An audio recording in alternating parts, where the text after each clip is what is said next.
hal yang perlu saya sampaikan di sini. Pada saat kita mencermati terkait dengan anggaran pendapatan dan belanja daerah Kabupaten Musi Banyuasin pada tahun 2021 yang lalu katakanlah, itu teralokasi di 4,4 triliun. Nah, kita kan menjadi tanya-tanya.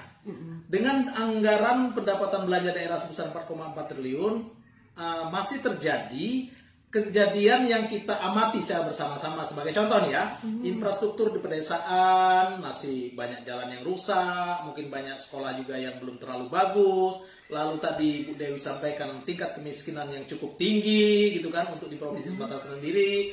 Nah, ini pada saat kita perhatikan, kita analisa pengelolaan dana yang masuk dalam APBD itu ada masalah.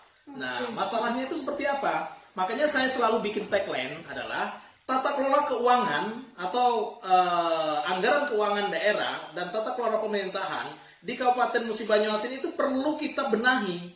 Nah, yang pertama yang perlu kita benahi adalah mindset tentang alokasinya. Nah, terjadi masalah di Kabupaten Musi Banyuasin adalah pada saat kita pelajari ada semacam alokasi perbedaan yang sangat tinggi, yang signifikan, yang mana di belanja operasinya itu angkanya 2,6 triliun, namun di sisi lain belanja modalnya hanya di angka 1,1 triliun, bahkan tidak sampai 1,1, katakanlah 1 triliun. Ketimpangan. Nah, belanja operasi ini kan artinya membebani APBD, yang mana sesuai dengan Peraturan Pemerintah Nomor 71 Tahun 2010 tentang Standar Akuntansi Pemerintahan, di bab 2 dinyatakan pada paragraf ke-36, belanja operasi adalah kegiatan pengeluaran anggaran yang dilakukan oleh pemerintah pusat, pemerintah daerah untuk kegiatan sehari-hari yang nilai manfaatnya jangka pendek. Nah, sekarang apa saja belanja operasi? Belanja operasi itu terdiri dari yang pertama belanja pegawai, yang kedua barang jasa, yang ketiga belanja bunga, yang keempat belanja hibah, yang kelima belanja sosial. Nah, inilah yang sangat tinggi kita perhatikan di Musi Banyuasin itu.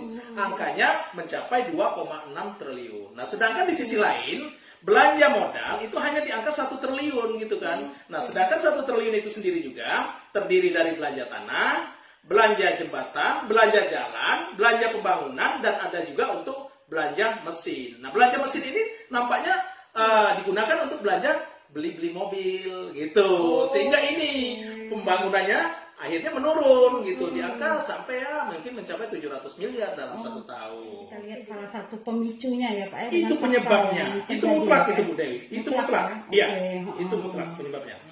Kita kan cukup prihatin ini kan, beberapa kali kepemimpinan di MUBA ini banyak yang tersangkut masalah hukum.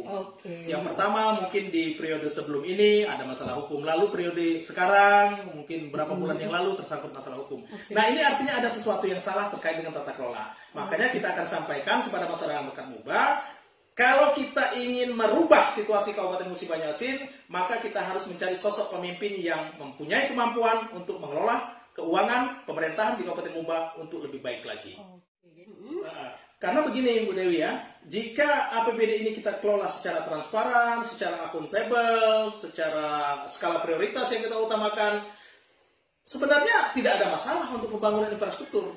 Bayangkan saja kalau kita alokasikan untuk belanja modalnya di angka 1,8 triliun, itu kita bisa alokasikan pembangunan di setiap desanya itu bisa 5 miliar 1 tahun.